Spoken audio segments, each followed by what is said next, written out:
So the subject is the path of works, and we can start with life because life and works are so closely intertwined with each other.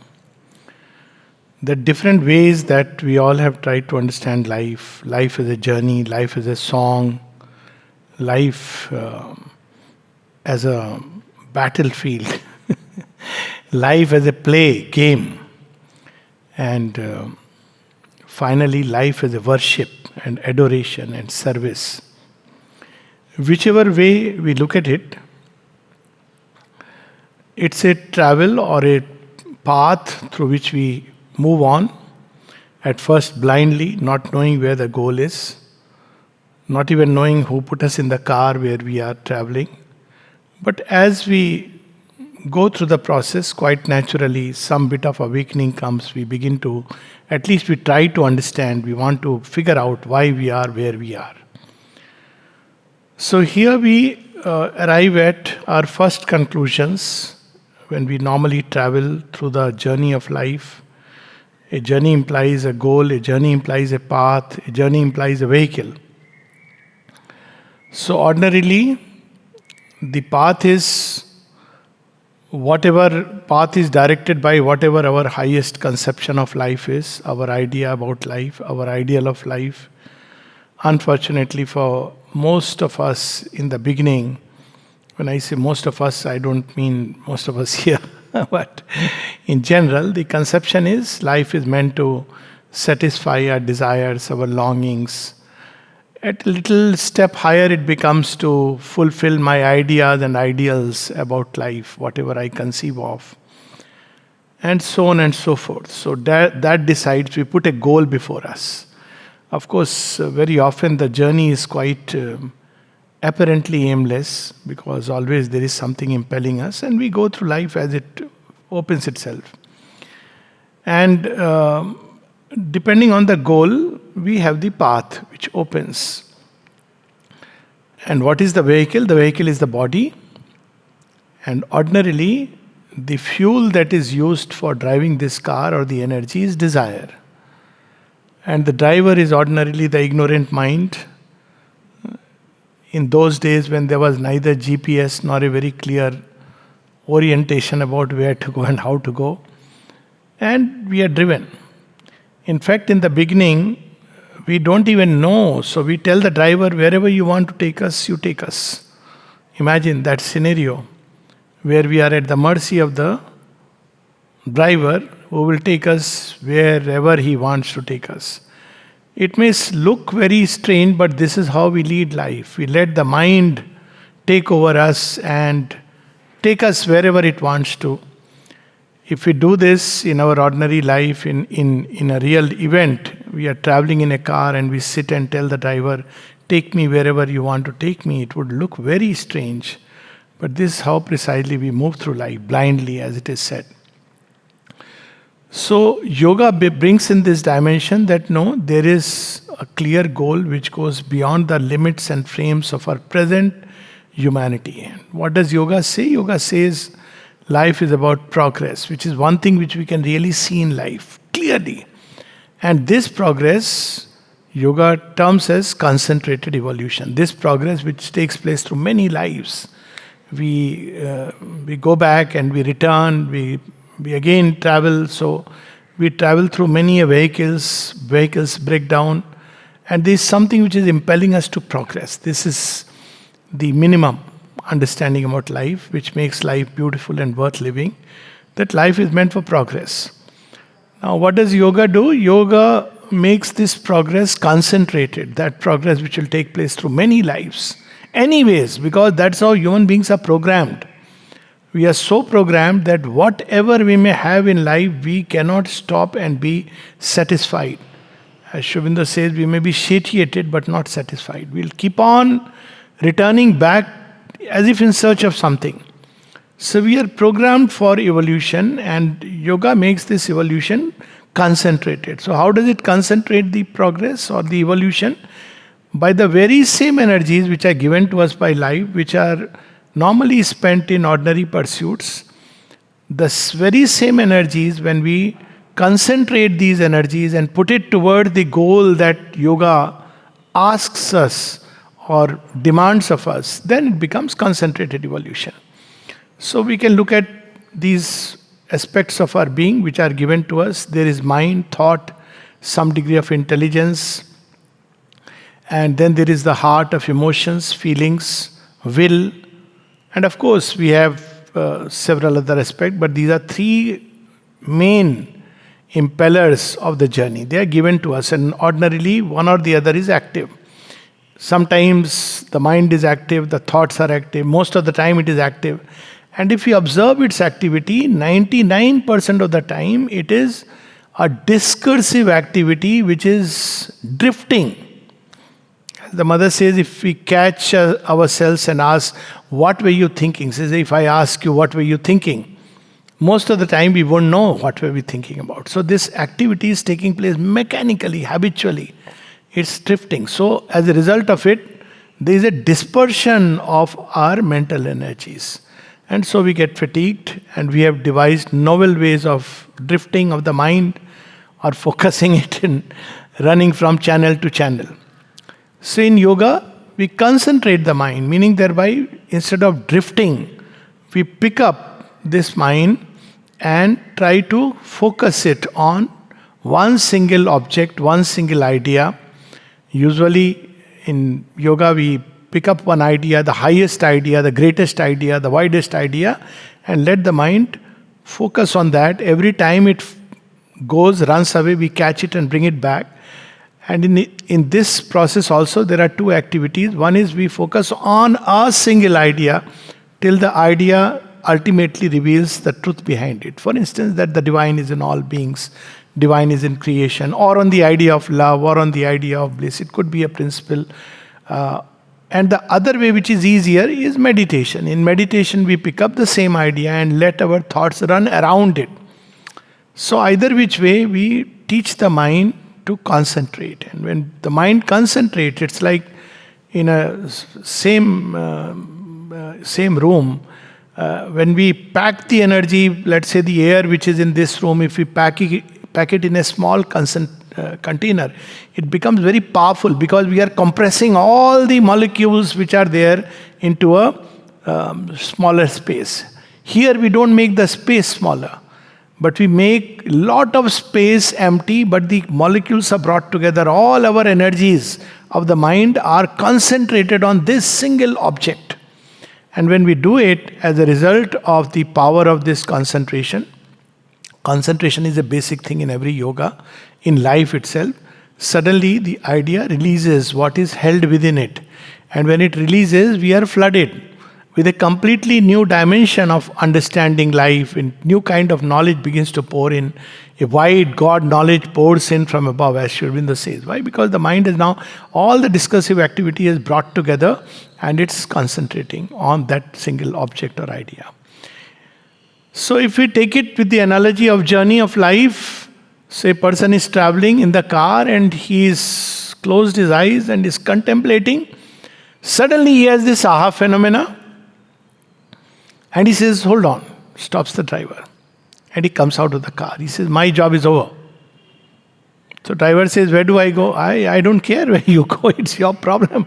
I have reached where I wanted to reach. This is how traditionally we see in the path of jnana, or the traditional path of knowledge, where one stops the moment one realizes the self. And then one says, my job is over. What about work? The journey, the path, utility is over. But in Sri Aurobindo's yoga, it is not over, because while I may understand by the power of the idea, I may realize something very high and beautiful, I also need to understand what this world is about, why this journey, where is this journey going. So all that is known as the integral knowledge. So one is the knowledge of the self, and the other is how this self extends into this world and all its various becomings. The Gita speaks about it as beautifully in the God as in his power of becoming. So we want to understand not only Krishna the player, but the play. And we want to play with him, not just say that, oh, this is so wonderful. And when he plays, he has these two modes of play. One is the Kurukshetra and the other is Vrindavan. So So basically, the path of knowledge traditionally stops with self-realization, but here it goes on until it has found God in everything and invaded all the fields with the divine consciousness. So here we see the utility of works. Because how are we going to really, if we are so content with ourselves and our own self-realization, how are we going to find Him in nature and all these activities and works? So what about the path of love? The path of love is somebody who is traveling in the car. Again, we take the same analogy, wants to meet his beloved. Beloved is the divine. But then because he wants to meet the beloved, or rather even before that, as the yogis would say, and rightly so, that he whom we are seeking is seeking us. Somewhere the connection has been built and he is drawing us closer and closer, and we are in that intensity. We want to meet you. And a point comes when he comes. He doesn't wait for us to reach him, but he comes, and suddenly we have the aha phenomena. Oh, you're here? We again ask the car, stop. My work is over. So again the driver asks, what about the journey, sir? Don't worry, what about the payment? My beloved will make the payment. And we merge in that. We see this in several stories of certain bhaktas, Chaitanya Mahaprabhu, many others who reach that state of exaltation where they find the divine by the power and intensity of love. Now here again we see concentration. How does it come into play? Ordinarily we seek this energy of love is again dispersed into 101 relatives and relativities.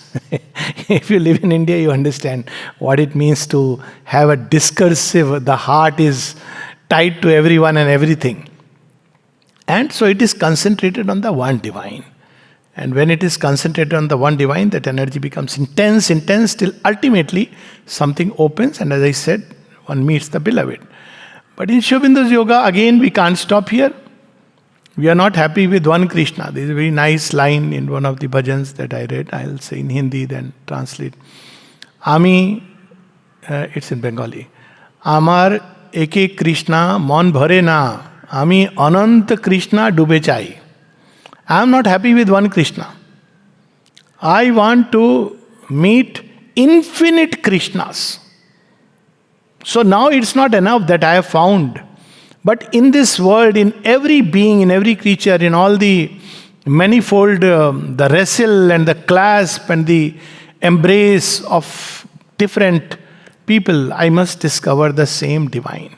So again we see that we meet the beloved in Jnana Yoga, in Sri Aurobindo's, if I have to add, when we have that aha phenomena, that door of knowledge opens, we tell him, oh light, I don't want to merge into you, take me along. Now you guide. Up till now I have guided my mind as I have tried to concentrate, tried to find the way, but now you are there, you lead me. So that becomes the path of traditional knowledge, extending into Sri Aurobindo's yoga, where works and knowledge come together. Now here again we see, when we meet the beloved, we don't come out of the car. We say, you please come into the car, and he will come. Because why not? He will in fact say, this driver is no more necessary, I'll drive your car. That's how the divine charioteer works. He takes hold of the steering wheel, and then if the divine is the driver and we are seated next to him, who would ever want to come out of the car? We would rather say, drive eternally, wherever you want to take us. And then everything, even battlefield becomes his play, because when he is there with us, seated next to us, then even battlefield is a joy and a play.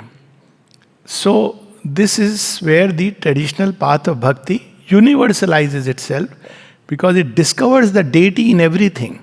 And instead of coming out and merging, coming out of the creation and the journey and life, merging with the divine, we walk with the divine walks with us, and he takes the reins of the car. Reins is the steering wheel of the car, and he takes us along. What about the path of works? Here it is the will.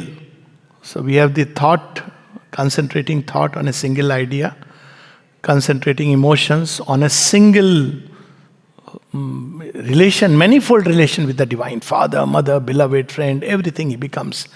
the heart opens, one day the door opens and we discover. But as I said, in Sri Aurobindo's yoga, we are not just happy with that. To find him in the temple, we want to find him even in the battlefield, we want to find him everywhere. Now what about the will? Again we see that will is also in a dispersed state. Will is the power to acquire, to achieve, to find whatever it is seeking. Will is the most important element, so important in human beings. It's hardly trained. Our whole education is so much, analytical mind centered. So will is hardly trained, and yet it is the one which is so indispensable in yoga. When somebody asked Sri Aurobindo that you have such a praising his mind, it must have helped you tremendously in this yoga. He said, it is not the mind, it is the will. I had a very obstinate will. So this will is so important, which we tend to miss and we hardly train. So that's why one of the things that we see in the ashram life, I'm sure it applies here and everywhere, it should apply. First training is the training of will. And what is this training? One simple thing is regularity and punctuality. So this coming on time, one of the things was regularity and punctuality. And I have seen that this just practice of these two elements itself is like a training of the will. Why? Because if you have to reach or we have to do some activity, like if to see let's say, go to the dispensary at 8 o'clock, my mind may say nobody is going to come at 8 o'clock. It's okay, I can go 5 minutes later, 10 minutes later. But it's not about somebody coming or not coming. It's a work and I go there and sit. Maybe nobody will come, yet I sit there. Now for that, I have to work backwards. So the mind automatically, if I meet somebody on the way, what do? I can't start chatting. I can't start saying, okay, how are you? How's your daughter doing? How's your son doing? It's just not possible, because I know, the will knows that this is a work which is given at this point, one has to be there. So even while I am talking, my will is concentrated on the work that is to be done. So will and works are directly connected, but ordinarily this will is scattered in the fulfillment of desires. So when the will drives in ignorance, it tells the driver, take me there to that market, because I'll get some nice dresses there. Nothing against getting dresses or good dresses. Take me there, I'll get some nice food. Take me there, I'll get this. So again, we concentrate the will. So meaning thereby, instead of leading a life which is running at the mercy of desires and various attachments, I withdraw that energy and turn this will in the one direction, which is to find the divine or to serve the divine. When the will takes this is taken up by this particular urge, this aspiration that I want to serve the divine, there is no other goal. Then one day again, as a result of it, there is another opening at another level, and the knower of this world, the lover and beloved of our souls, comes to us as master of works. That's how Sri Aurobindo says. So all these paths will lead us to discovery of an aspect of the divine, and each of them is important. Knowledge aspect is there where we transcend everything, the world of senses, form, name. It's that state of wide, universal impersonality where we ultimately discover that is the origin of things, all creation. And by love, we discover that this entire creation is throbbing in its core with the pulsation of love, which is sustaining this creation. Because it's okay, creation has been, from knowledge it has emerged. By knowledge I mean that, secret, that consciousness and force which has built this universe, they are one and the same. But that consciousness which has created this universe is knowledge. We see knowledge everywhere hidden in creation. The ant has not read a book on itself. People write a book on how ants navigate, but they have the knowledge inside. Every creature, if we look at this creation, it's amazing. It's bursting with knowledge. It's an expression of knowledge.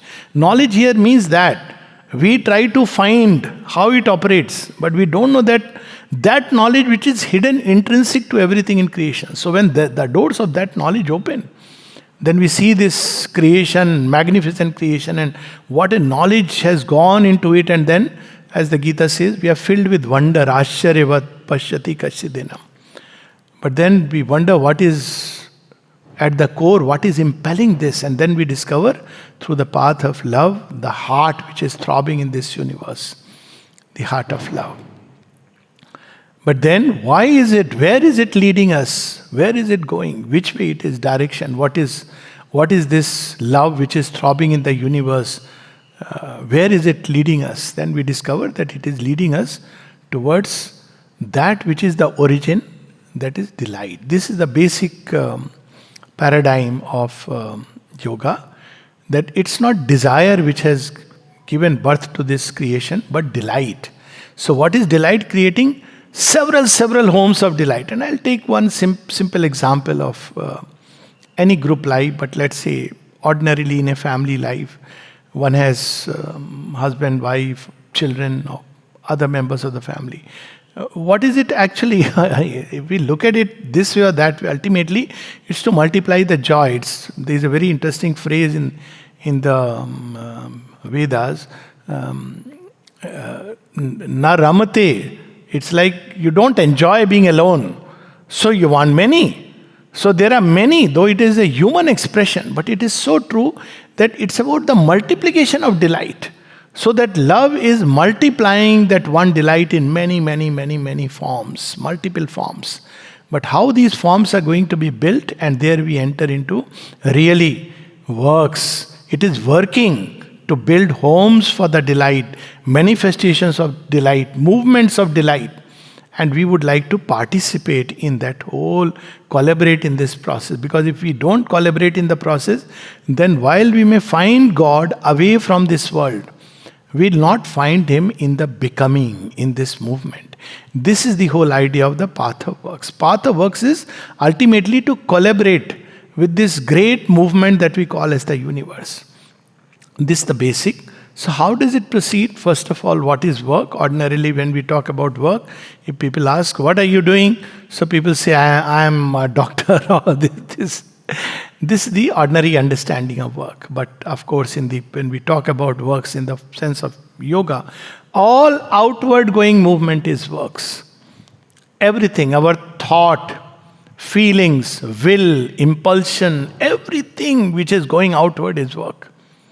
So that's why this is so much interconnected with our inner life, because what is inside will go into our works. There is a very interesting story which I read about. In ancient times, there were priests, there was a priestly class. I'm talking of India, everywhere it was there. So they were supposed to exercise it. Their life was supposed to be a life of extreme degree of discipline, self-discipline. They're meant to be so disciplined that they can't charge money from anyone. They have to get up at 3:30 and take a bath and do prayers. This was a life dedicated to simply a lot of self-mastery and self-discipline. So this man once loses his way somewhere. He errs, he stumbles. So there is a way that you can do some prashchit, repentance. So he does that. Then everybody says, now you have done this. He says, no, it's not complete. Why? Because inside still it is there. That attachment that I wanted to get rid of it, because of which I stumbled and deviated, that attachment is still inside. This external repentance is not enough. I need to work this out. And then of course the story is very beautiful because he transforms that attachment into love. But that's a different story altogether. But the point is that works are everything that is going out. So ordinarily when we see 9/10 of our activity is going out, except when we sleep. And in sleep also, unfortunately, we remain largely on the surface. For a moment we take a dip inside, and that's why we need long hours of sleep, and even then it's not very fruitful. So this 9/10 activity which is going out, how is it going to be useful if we have to find divine? Because ordinarily, this is the conception, divine is inside us, in a subjective inner space. So outward going movement means it is rushing out. So how are we going to concentrate this energy which is rushing out into various activities? So the simple formula which is given is, turn this service, turn this activity of the mind, of the heart, of the will, all the energies, movements of the hands, feet, everything. Turn this into service and a worship of the divine. Then even this activity becomes not only a way to God realization, but into a great wide fulfillment. Because then we don't have to find a separate place to sit, separate process, a special technique. So there is a story in the Mahabharata where Draupadi makes a very interesting remark.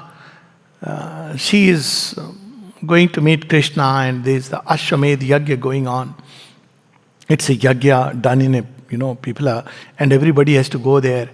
And she meets Krishna, and then she's waiting for him, and then they will go. So they say, don't you think that by missing on the yagya, you are losing your share of merits which you incur when you go for a yagya? She says, then you don't know the full truth. Draupadi says, what is the full truth? Each step we take on the journey, knowing that we are going to meet the divine, then it gives you the merit of 100 Ashwamedh Yagyas. Meaning thereby that it's one thing to go to a place of worship and sit, wanting some merits. It's quite another to undertake each step as if we are going to meet the divine and participate in that fulfillment. So this is how the path of works begins to proceed. All other fruits have to be renounced, including the merit that we are going to get from, let's say, that's how the Gita puts it. So what are these fruits that we covet when we work, when we act? There are outer fruits which are well known, rewards of money, position, wealth, position, name, fame, all these outer things. There are inner rewards. When we renounce these outer things, still the inner reward is there. And these inner rewards can be very subtle. I would like to dress in the way that I look as Swami. And if I pass by and people don't look at me and say, Swamiji, then it's like, oh, he doesn't know who I am. Swamiji must be revered. See how subtle these things can be. This, sometimes it could be just earning respect. Earning respect is something intrinsic. Wanting to be in a certain state or position of reverence. So many kinds of things. And we begin to change our life in a certain way. We begin to even put on an air, put on a show. As Sri Aurobindo says, duplicity, so sham. And all this takes us into a whole zone which is far away from the divine, even though outwardly we profess that we are seeking the divine. So there are inner rewards, and these inner rewards can go to a point where we want some, as Shri Krishna says, we worship God, we turn to Him for earthly benefits, for the satisfaction of desires. So that is the difference, incidentally, between religious life and spiritual life. In religious life, we turn to God so that He can take care of my earthly needs. So God is at our disposal. He doesn't mind. He is very humble.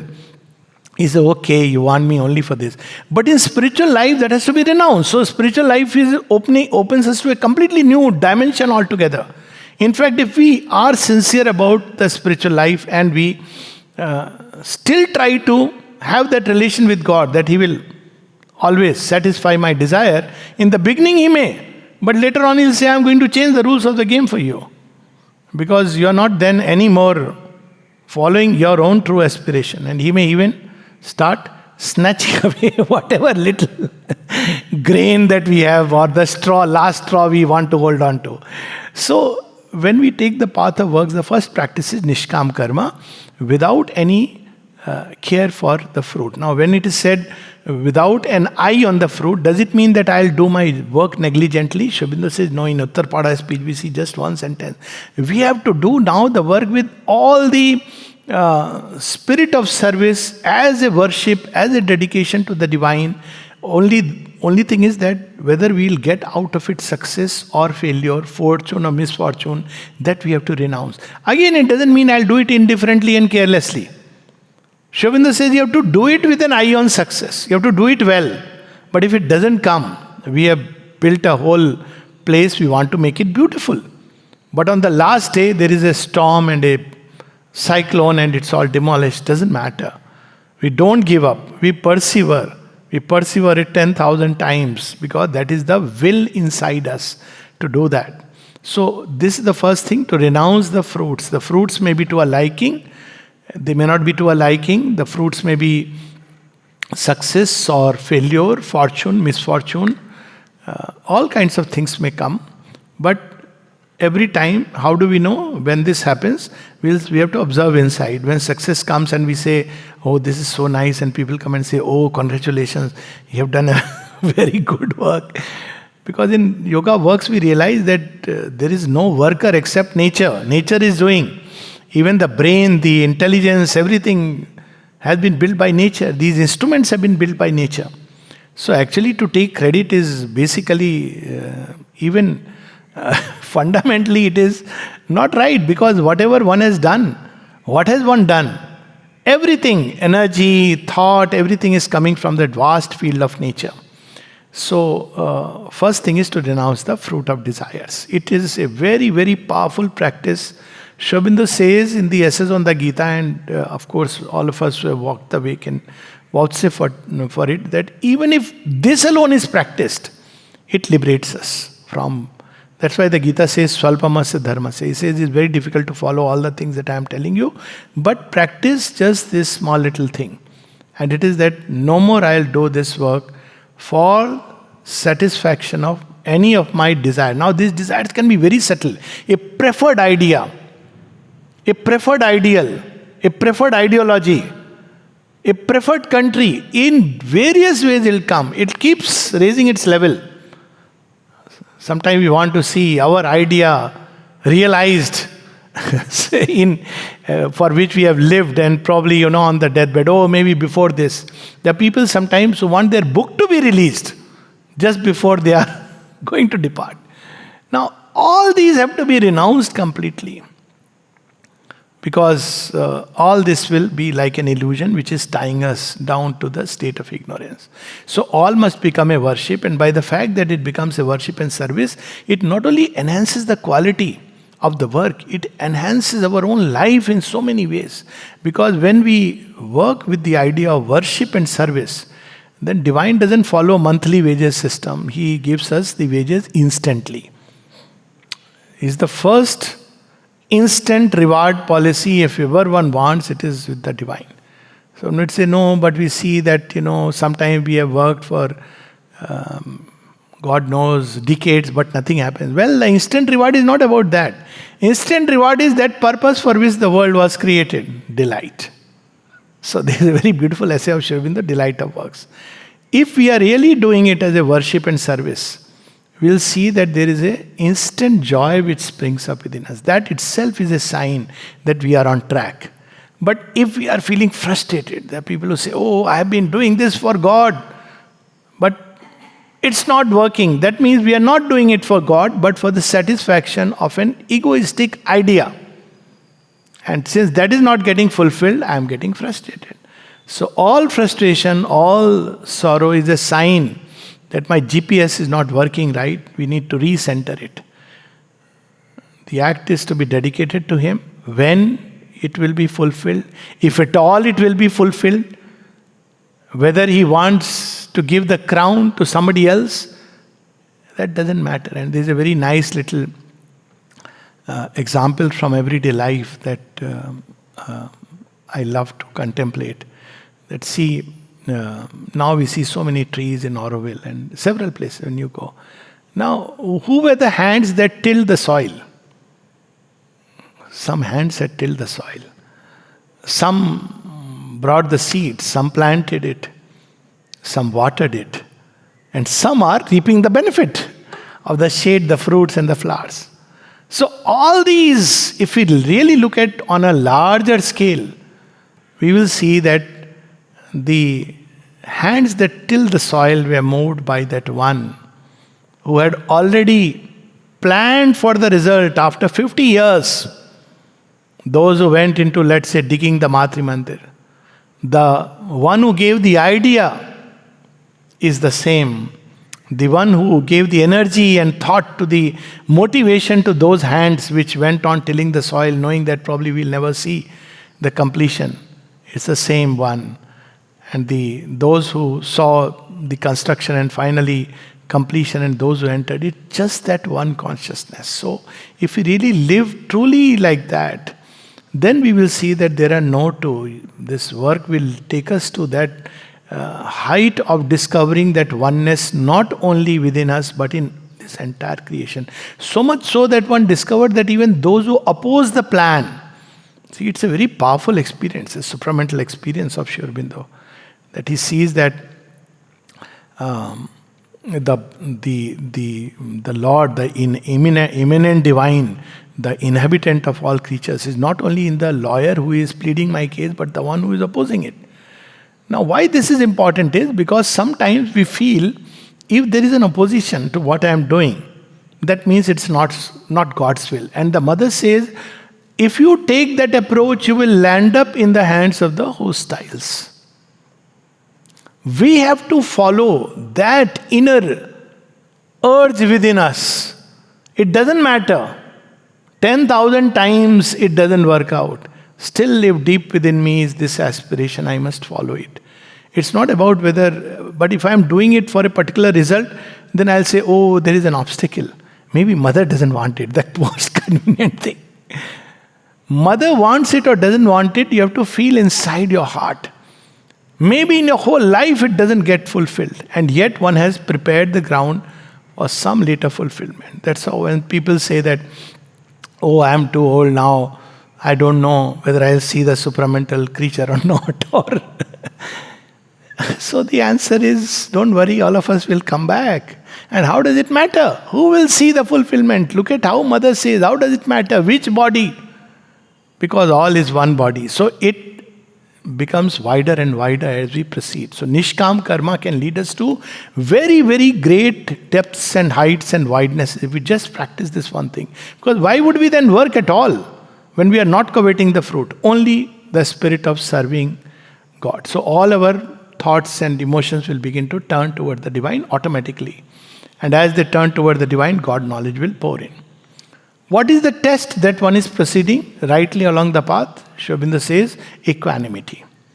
Fundamental thing. In yoga of knowledge, it's not required. Why? Because you're not interacting with the world. It's all within you. Yoga of bhakti, traditional yoga of knowledge, not Sri Aurobindo's yoga. Traditional yoga bhakti, you don't need equanimity. You are just, if you don't meet him, you are saying, you are just too bad, you are not coming at my call. All this. You are not again dealing with this world, you're just cutting yourself off from it. But in works, equanimity is a fundamental practice. Because all the time as we move through life, we will be either lured or we will meet with obstacles, oppositions, all kinds of things will happen. And we have to go through life in a state of equanimity. Sometime when we are working, conditions may be totally not conducive at all. There may be heavy rains, and see, these are basic trainings. And when we look at the life of those who have gone before us, the work may be something very small apparently. Remember this Krishna Prem, Roland Nixon. He was cleaning the kitchen. Those days in Indian households, you had to clean the kitchen very meticulously. There were a lot of things on cleanliness. Outer cleanliness too much. But only thing is the dirt used to be thrown later on outside because there was no good municipal system. But house had to be cleaned meticulously. Even now you will see Tamil women making kolam outside after cleaning the house. So, there was a lot of energy which was going on into this activity. Cleaning. So Roland Nixon is cleaning the kitchen because he has come to India. He was a British I think mathematician, and after many years somebody came to meet him. He was named Krishna Prem. So he looked at him doing all this. He said, do you think this way you are going to achieve your goal? You are going to find the divine this way? And he made a very interesting remark. He said, those who have gone before me have gone this way. So this idea, it's a big work. Lecturing is a big work, but washing utensils is not a big work. Or alternatively, ego can play many games. Oh, this fellow, he only lectures. I sweep the floors every day, getting up at 4 o'clock. Ego is such a, it can work the other way. So one has to be so careful. One little door, trap door is open and it will come. So all this idea of big work, small work, and Sri Aurobindo gives an example that when we really look at the divine pouring himself into creation, samam brahmam. So he pours himself equally in everything. The hand that sent Jupiter spinning through heaven spends all its cunning to fashion a curl.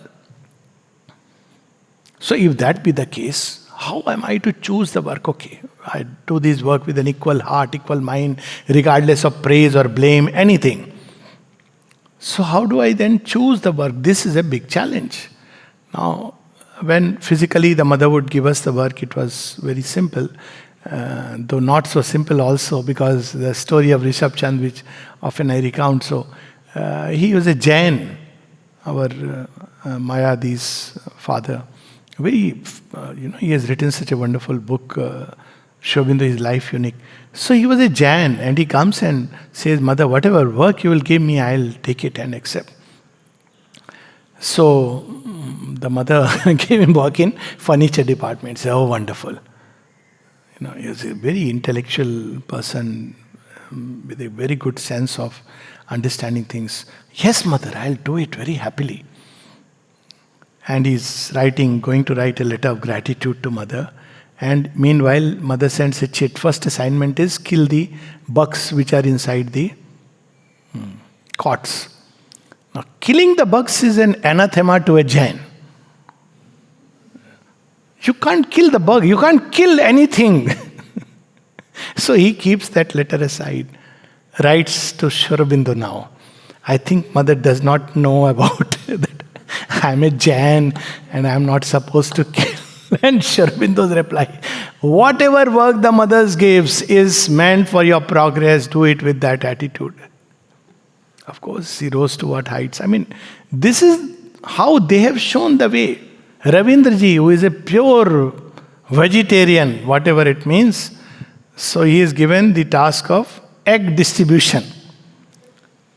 And the mother once says, he met somebody on the... see all these ideas and idealisms, how they can come in the way. So mother says, I met someone who said, I am ready to do whatever God wants me to do. Except that I will never lift a sword. But I know he will never ask me to do it.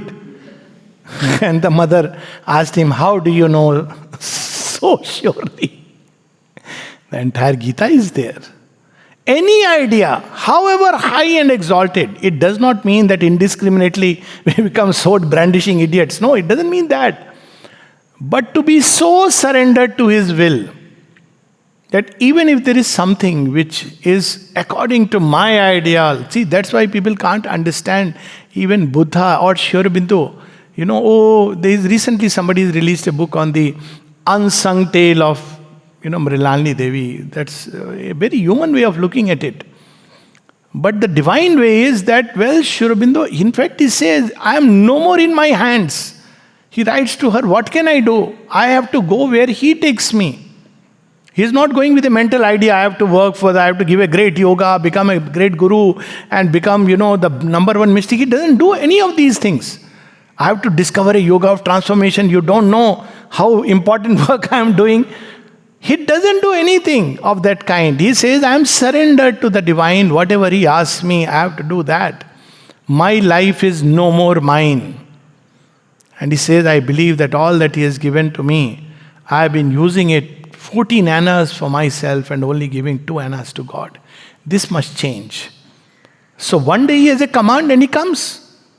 It's not that he abandoned this or that. This is our mental way of understanding.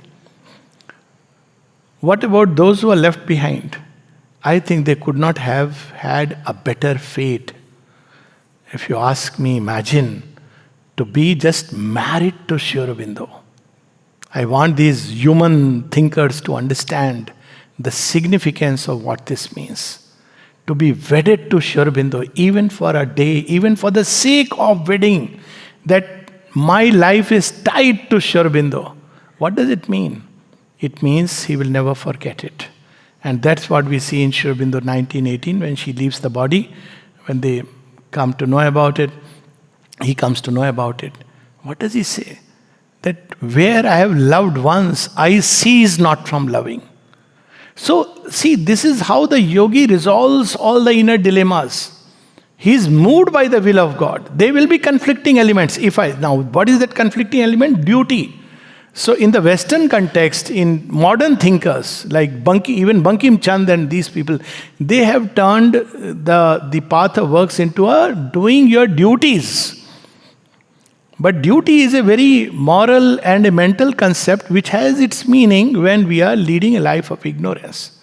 But it completely loses its value when one turns to the divine. Sri Ramakrishna, or rather Swami Vivekananda, by suddenly leaving, he did not leave anyone, but by turning towards what he felt deep within, this will of the divine inside him, and went around the world, he was neglecting his duty but fulfilling God's will, which is what creation is meant for. And when one person does it, it automatically radiates its influence on all that is around. It's a very powerful thing. As I said, even if outwardly there is a challenge and there is a suffering, outwardly it is a purifying suffering. So even this idea of duty. So what will choose? How will choose the work? When mother physically gives the work, fine. The second way to look at it. Let's say one enters into this field like Auroville and Ashram, which are special places. Why? Because they are special formations. There is no doubt about it that this is different from, let's say, a government corporate organization outside. Definitely. It's a formation by the mother. So if one enters and a work is given by whoever is supposed to assign a work, one can take it that, well, this is the work she wants me to do, and do it entirely with courage. So the preferences. I remember once passingly how these things can percolate. I was coming from ashram to Auroville. I had just arrived, and Bharat Nivas, there was a talk organized. I had to also come.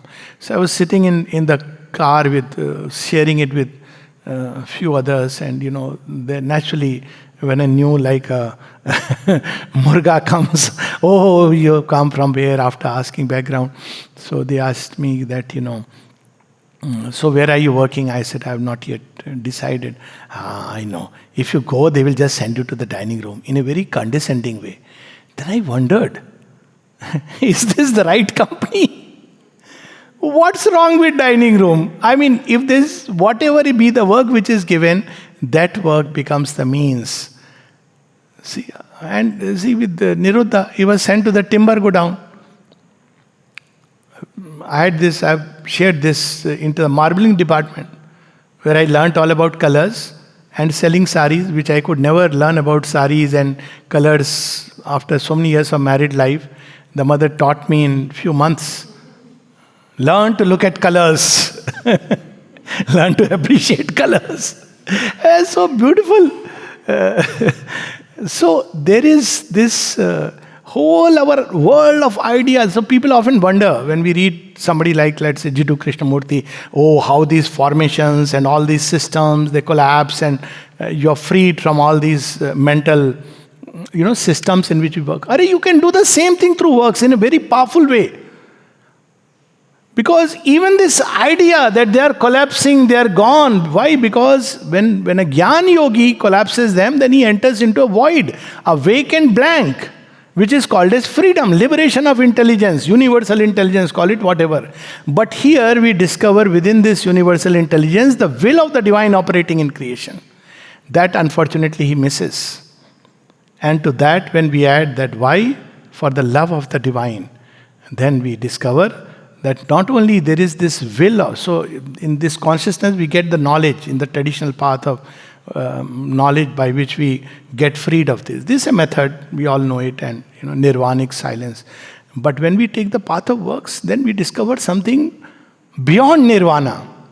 The will in the void, which is shaping this world of events, circumstances, forms, and all becomes a disclosure of the divine in manifold ways, including that which seems to oppose the will, yet fulfills the will mysteriously. So all this is a greater realization. That's why there's a whole chapter dedicated in essays on the Gita on nirvana and the works in the world. Otherwise, in the traditional yoga, nirvana is the end. Here, nirvana is the beginning. Why? Because now I'll do the works truly. What does nirvana mean? No more my desires, my mental ideas, constructions, systems, philosophies, religion, ideologies, all are smashed. None of these is impelling me. So there is a void, full of peace and silence of the eternal. And in this peace and silence, the will, eternal will manifests. It breaks in such a, in fact, it's much faster.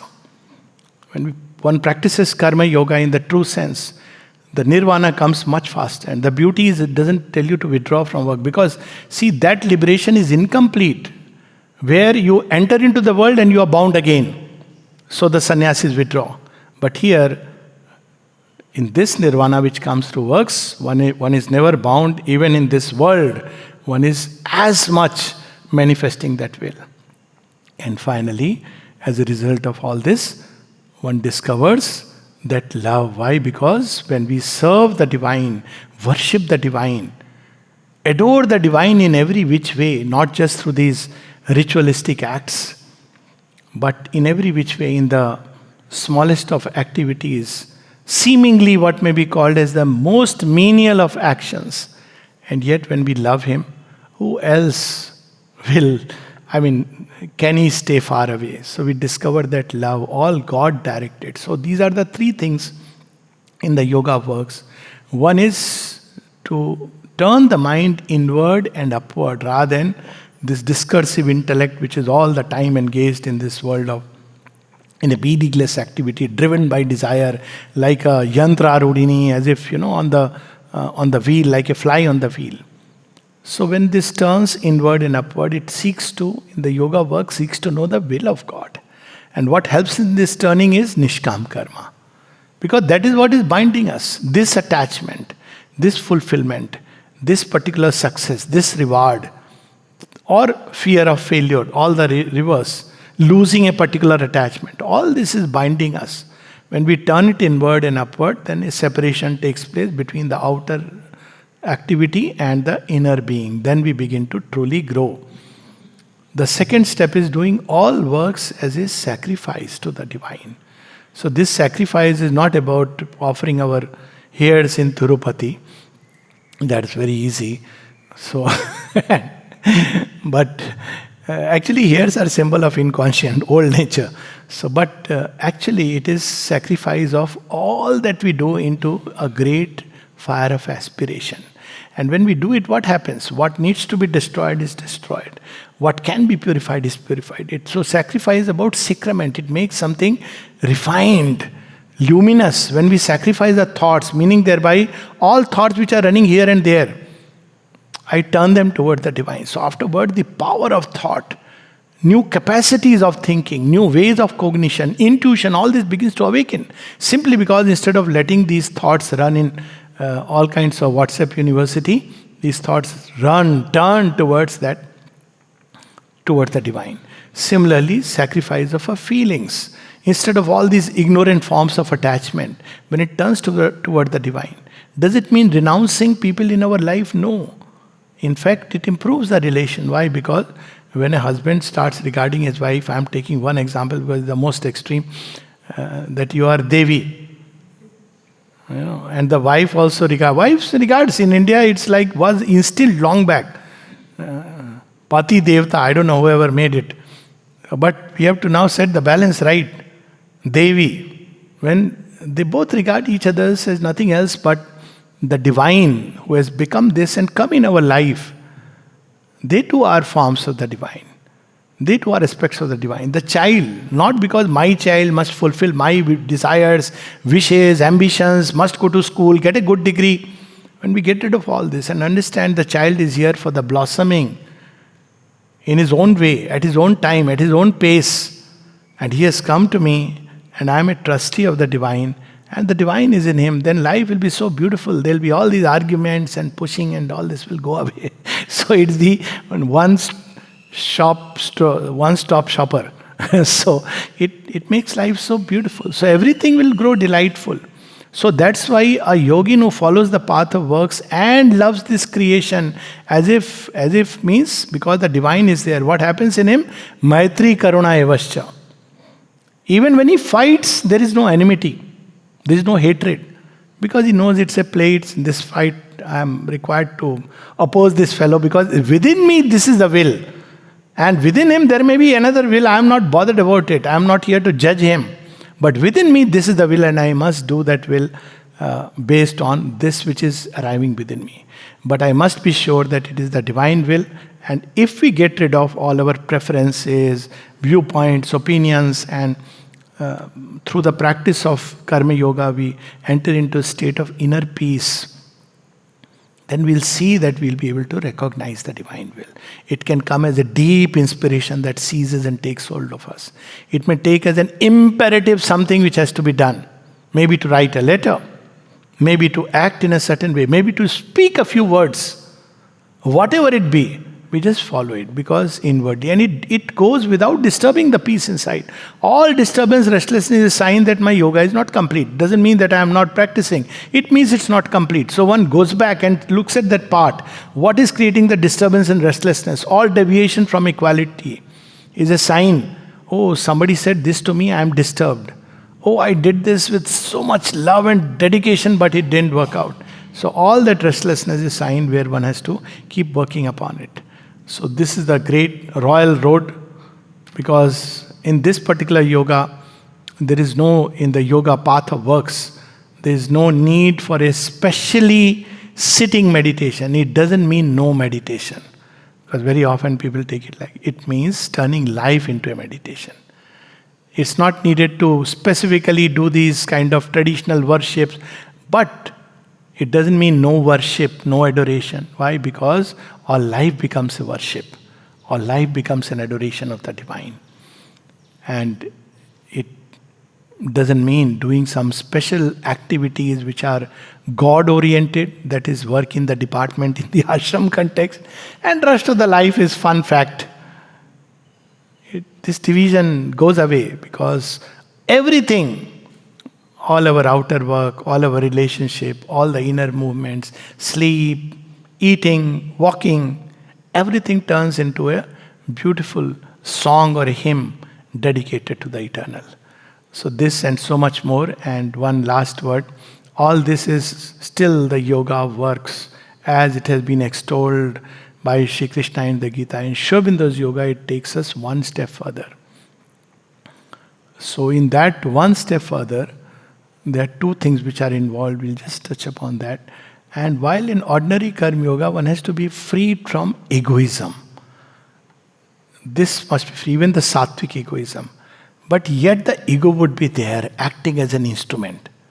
Arjun, you are the instrument. Sabyasachi, you are the instrument. One is still having that, the instrument and channel of God. But in the supramental yoga, the ego must vanish entirely. So there is such a union. The instrument channel, all is gone. There is just one expressing, manifesting in million ways. Not only within, but in this entire creation. In the blooming of a rose, in the new bud which is coming, in the meteor shining in the sky, in the rocket going to moon, and whatnot. One sees in every burst of activity that divine who is within, without, everywhere. It becomes the one divine. In the true sense, we understand the Isha Upanishad. Tade jati, tanne jati, tad dure taduvantike. He is outside, he is within, he is above, he is below. And then, what can one say about the difference? All differences ceases to be. So that is complete vanishing of the ego for the supramental yoga. And second thing about the supramental yoga of works, divine works, is these things are similar, they have to be practiced. That even the instruments have to be upgraded. Why? Because in supramental yoga of divine works, it's no more the ordinary nature which will drive us, but inwardly we will live free. That is what the yoga of Gita leads us to. Jivan Mukta. But here, the instruments have to be impelled by the divine Shakti, no more by the three gunas, three currents of nature. Now, being impelled by the divine Shakti means the mind may be blown into 1,000 pieces. when that Shakti operates. Where is the mind ready to reach? So wideness and suppleness of the mind. The heart, it may start doing TikTok, because to tune the heart to that rhythm and invasion of divine love and sweetness. Mother describes all these experiences. They are mind-boggling. The very body, when she comes streaming inside, the body may shake, shiver. So in supramental yoga, the instruments have to be also upgraded, which is done by the same process, except that there is this new aspiration. And that process is constant remembrance and offering.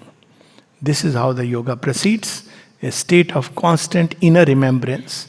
Initially, this remembrance may be mechanical, forced. Oh, I forgot to say ma, ma, ma. So, inner remembrance. After some time, it becomes the way of life. One doesn't have to keep on forcibly saying, because you have becoming so much close to her that one has to, just as Shubhendu says, just take a step behind, and you see that you are in the hands of the Divine Mother. We don't have to call. There's such an intimacy that you just turn mama, and she's there. So inner remembrance and offering all that happens, all that comes without qualifying it good, bad. In fact, good and bad prevents offering. Oh, this is bad, I'm so bad. There is not good and bad. It's about things which take me close to the divine and things which keep me away from the divine. There's no other good and bad from the yogic point of view. A thing which may be very good from the worldly point of view may be bad from the yogic point of view, because it's becoming a veil. And a thing which may seem bad, as I said, Buddha's renunciation, Sri Aurobindo from the worldly point of view, is very good from the yoga point of view. So all these ideas have to be renounced and offered. As they arise, they will arise in the consciousness. They have to be offered to the Divine Mother constantly. So the path of yoga finally is the path of constant inner remembrance of the Divine, offering everything to the Divine, leading ultimately to these three types of union, 3 or 4 times, which will stop. Shubhendu speaks about them in different places. So one is Sayujya Mukti. One becomes united with the Divine. That's where yoga word comes from. Yuj, to yoke, to become one. Then there is Salokya Mukti. One dwells in the same status as the Divine. So even when one is in hell, one is experiencing Ananda. Why? Because Salokya. He is dwelling in the same status. That's why the Gita says, somebody who is remembering me, you must know that he is, regardless of whoever he was, maybe one day before, you must treat him as a great sage and a saint, because it's special. I don't abandon him and he never leaves me. So the Gita speaks about it. So because he lives in, his status becomes the same as that of the Divine. Samipya Mukti. All the time the Divine is near us. Be it Kurukshetra, be it the battlefield, be it the densest darkness. We know that he is near us. Why? Because Samipya Mukti. And as a result of these 3, it leads us to Sadrisya Mukti, also known as Sadharma Gati. Our nature begins to become same with the nature of the Divine. So all the divine elements of the divine supernature, if you want to call it, begin to manifest in our human nature. And that's how life is transformed. It grows beautiful and fulfills the purpose for which creation is made. Delight within, delight around, delight in everything. The ultimate goal of existence. Thank you so much. I think we went. I don't know if there is any questions. I'm open to that. I don't understand yet. What is it that? How can you do the things which you do for yourself as an offering to the divine? Oh. How is it? When you go to take a bathroom, let's take the activity passing urine and stool. Sri Aurobindo even speaks of that. Even that must be done with the idea that this body must become his temple. When we are taking a bath, think about that this bath is nothing else but her light pouring into me. This is required so that you can become a fit vehicle and instrument of the Divine. A gift that we give, and all these are mentioned in the Synthesis of Yoga, and Mother speaks about it. When we give a gift to somebody, very interesting thing Shri Aurobindo says, You must know that you are giving not to that person, but giving to the divine. And then he says something very interesting. Even if that immediate recipient rejects it, still the divine accepts it. Just imagine. What a relief. You have given something very nice. With this idea, moved by the deep love, and the person, what is this nonsense? But the divine has accepted. See, that is how divine marks every little movement. But equally, when we receive something, this is very difficult sometimes to get rid of. It took time to receive it from the divine. So you're not obliged to the outer, he has done all this for me, I must do this for him or her. No, it is the divine who has given. So in the smallest, meanest of activities, as I said, which are purely mechanical, expulsion of whatever is inside the body, even that must be done with that idea, and if possible, the remembrance of the divine. It somehow doesn't make sense to me. Yes. Many times, even what Mother has said with Udar, Yeah. it doesn't go into my head. Doesn't matter, it will go. So that's why finally, as they say, doing is remembering. So when we do it, sometimes we have to do it in the beginning just because we want to reach that goal, and as you said rightly, that the master has said so. Like I gave the example of Krishna Prem. Somebody asked that how will cleaning the kitchen take you to God? He is a mathematician. And what did he say? Those who have gone before me have gone this way. So when we take it with this, that those who have gone before us have gone this way, or simply because Mother and Sri Aurobindo say so in the beginning, then when we do it, when many times this will happen. See, this idea of free will, Sri Aurobindo speaks about it, that what comes in the way of Nishkam Karma, idea of freedom. So you have to obey the divine. Now you feel, no, this is contradicting my own idea. And this is there in Sri Aurobindo's own words. He says, what prevents is the idea of freedom. I will do it my way. Divine doesn't say anything. He says, go your way, doesn't matter. He will still walk with us. But loss is ours. So when we take it that when Mother has said something and Sri Aurobindo has said something, let me obey it. And of course, this obedience itself is the sign of surrender. This surrender, which is so important in this yoga, in the yoga works, ultimately you have to surrender everything. It includes this, that what is really stopping me from doing this. If one looks inside carefully, one will see that there are certain ideas which we carry, for whatever reason. And we are finding it difficult to surrender these ideas to the divine. And there we should just surrender simply because Mother has said so or Sri Aurobindo has said so. This is the easiest way. Otherwise, by practicing, this is part of the path of works, so one does it. But simple thing is, turn all things as service and worship of the divine. See, if you take even the ritualistic act, since you mentioned about Udarda, that bathing and all.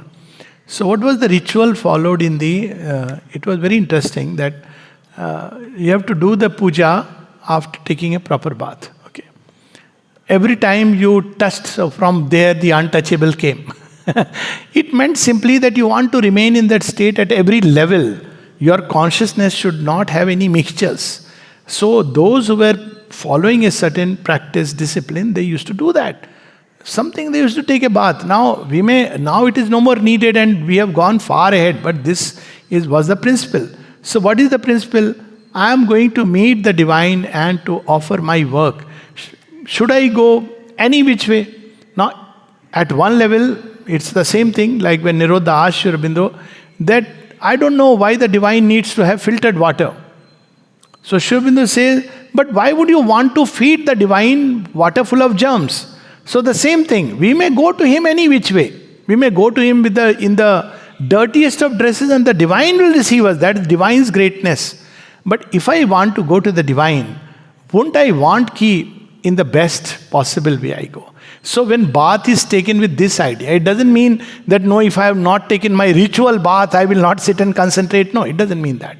The day of a person who is aspiring for the divine starts with the divine gratitude, and then it closes with the divine.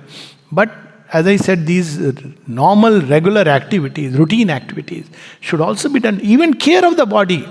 The Gita even goes to that extent. It says that who tortures this body, they are the asuras. They don't realize I am dwelling inside. So there are some people who devise, in ashram context, there was somebody who used to sleep on the floor on a brick.